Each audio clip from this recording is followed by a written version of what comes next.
Hi friends, welcome to my channel Swadishta Santrupti. ಇವತ್ತು ನಾವು winter special ಎಳ್ಳು ಚಿಕ್ಕಿ ಹೆಂಗೆ ಮಾಡೋದು ಅಂತ ನೋಡ್ಕೊಳ್ಳೋಣ.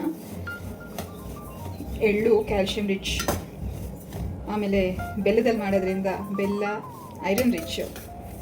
ಸೊ ಇವತ್ತು ಫಸ್ಟ್ ನಾವು ಇದನ್ನು ಬಿಸಿ ಮಾಡ್ಕೊಳ್ಳೋಣ. ಇದು ಕೆಂಪಾಗೋವರೆಗೂ ಹುರ್ಕೊಳ್ಳೋಣ. ಸ್ವಲ್ಪ ಎಳ್ಳು ಹೀಟ್ ಅಂಶ ಮೈನ ಬೆಚ್ಚಗಿಡುತ್ತೆ. ಅದರಿಂದ ವಿಂಟರ್ಸಲ್ಲಿ ಇಂಥದನ್ನು ತಿಂದರೆ ನಮ್ಮ ಮೈಗೆ ಒಳ್ಳೆಯದು.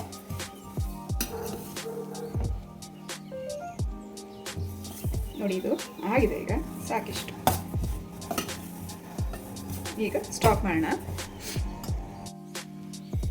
ಬೆಲ್ಲ ಸಣ್ಣಗೆ ಪೀಸ್ ಮಾಡ್ಕೊಂಡಿದ್ದೀವಿ.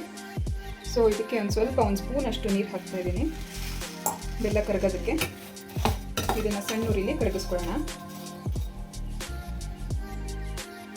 ನಾವು ಎಳ್ಳು ಎಷ್ಟು ತೊಗೊಂಡಿರ್ತೀವೋ ಅದ್ರ ಈಕ್ವಲ್ ಕ್ವಾಂಟಿಟಿಲಿ ಬೆಲ್ಲನ ತೊಗೋಬೇಕು.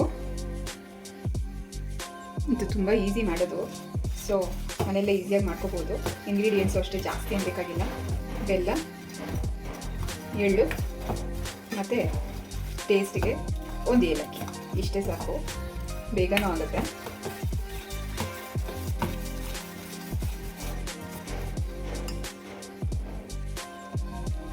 ನೋಡಿ, ಇದು ಇವಾಗ ಪಾಕ ಹಿಂಗೆ ಬಂದಿದೆ. ಹಿಂಗಾದರೆ ಸಾಕು, ಹಿಂಗಾದರೆ ಇದು ಸಾಕು. ಇದಾಗಿದೆ. ಈಗ ಸ್ವಲ್ಪ ಏಲಕ್ಕಿ ಪುಡಿ ಹಾಕ್ತಾ ಇದ್ದೀನಿ. ಒಂದು ಏಲಕ್ಕಿ ಪುಡಿ ಅಂತ ತೊಗೊಂಡಿದ್ದೀನಿ ನಾನು. ಇವಾಗ ರೋಸ್ಟ್ ಮಾಡ್ಕೊಂಡಿರೋ ಎಳ್ಳನ್ನು ಹಾಕಿ ಕಲಸೋಣ.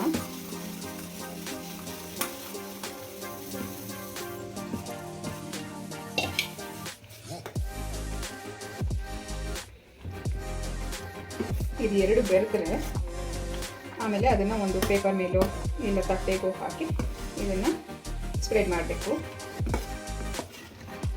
ನೀವು ಇದಕ್ಕೆ ಡ್ರೈ ಫ್ರೂಟ್ಸ್ ಕೂಡ ಏನು ಬೇಕಾದರೂ ಆ್ಯಡ್ ಮಾಡ್ಬೋದು. ನಾನು ಇವತ್ತು ತುಂಬ ಸಿಂಪಲಾಗಿ ಇಟ್ಟಿದ್ದೀನಿ.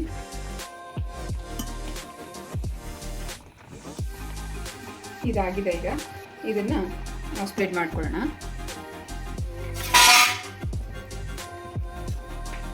ನಾನು ಫಸ್ಟ್ ಇದಕ್ಕೆ ತುಪ್ಪ ಸವರಿದ್ದೀನಿ. ಇವಾಗ ಇದನ್ನು ಹಾಕ್ಕೊಂಡು ಸ್ಪ್ರೆಡ್ ಮಾಡ್ಕೊಳ್ಳೋಣ.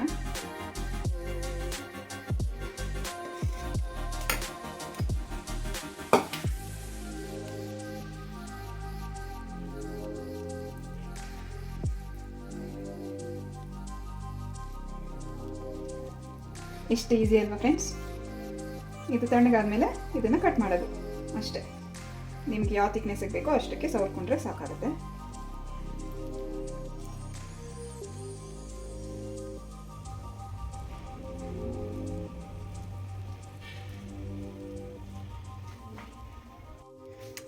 ಇದಾಗಿದೆ ನೋಡಿ ಈಗ.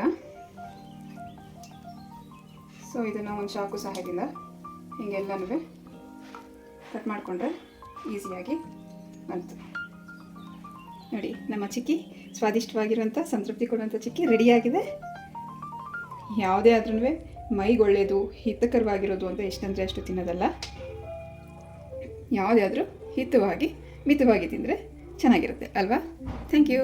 ಬಾಯ್.